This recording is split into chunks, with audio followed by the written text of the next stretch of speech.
Israel के वजीर-ए-आज़म Benjamin Netanyahu को अपनी ही पार्लियामेंट यानी किनेसेट में जबरदस्त मुखालफत और शर्मिंदगी का सामना करना पड़ा है। मामला उस वक्त संगीन हो गया जब नेतन्याहू ऐवान में एक ऐसे बिल पर बहस के लिए दाखिल हुए जिसने पूरे मुल्क की सियासत में भूचाल ला दिया है।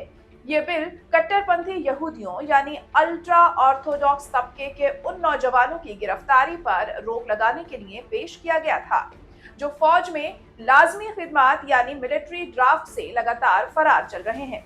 जैसे ही बेंजामिन नेतन्याहू ऐवान की नशिस्त में शरीक होने के लिए पहुंचे, मुखालिफ जमातों के अराकीन पार्लियामेंट उन पर टूट पड़े।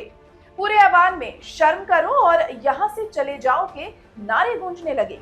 मुखालिफिन का इल्जाम है कि नेतन्याहू अपनी हुकूमत को बचाने के लिए इन कट्टरपंथियों के सामने घुटने टेक रहे हैं, जबकि आम इजरायली नौजवानों को जंग के इस दौर में अपनी जानें दांव पर लगाने पड़ रही हैं। माहौल इस कदर खराब हुआ कि अब वजीर आजम के लिए ऐवान में बैठना मुहाल हो गया। हंगामा और नारेबाजी बढ़ती देख बेंजामिन नेतन्याहू ने राय शुमारी यानी वोटिंग से ठीक पहले ही ऐवान से बाहर निकल जाने में ही अपनी आफियत समझी। वो नशिस्त अधूरी छोड़कर वहां से रवाना हो गए। वजीर आजम की गैर मौजूदगी के बावजूद इस मुतनाज़ा बिल पर वोटिंग कराई गई। ये मुकाबला बेहद सख्त और कांटे का था, लेकिन बिल आखिरकार पाबंदियों के बावजूद मंजूर कर लिया गया है। इस बिल के हक में 58 वोट पड़े, जबकि इसके खिलाफ 54 अराकीन ने अपनी राय दी। यानी महज 4 वोटों के मामूली फर्क से हुकूमत ये बिल पास कराने में कामयाब तो हो गई, लेकिन इस सियासी ड्रामे ने नेतन्याहू की साख को तगड़ा झटका पहुंचाया है। ये मामला सिर्फ एक बिल के पास होने का नहीं है।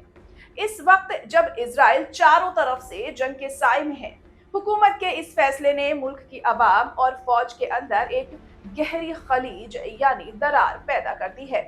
एक तरफ वो अवाम है जो अपने बच्चों को जंग के मैदान में भेज रहे हैं, तो दूसरी तरफ हुकूमत का ये रवैया है जो एक मखसूस मजहबी तबके को फौजी खिदमत से छूट दे रहा है। क्या बेंजामिन नेतन्याहू का ये कदम उनकी हुकूमत को मजीद मजबूती देगा, या फिर अवाम का ये गुस्सा उनकी सियासत के खात्मे की इब्तिदा साबित होगा? इसी खबर पर पूरी दुनिया की नजरें टिकी हुई हैं।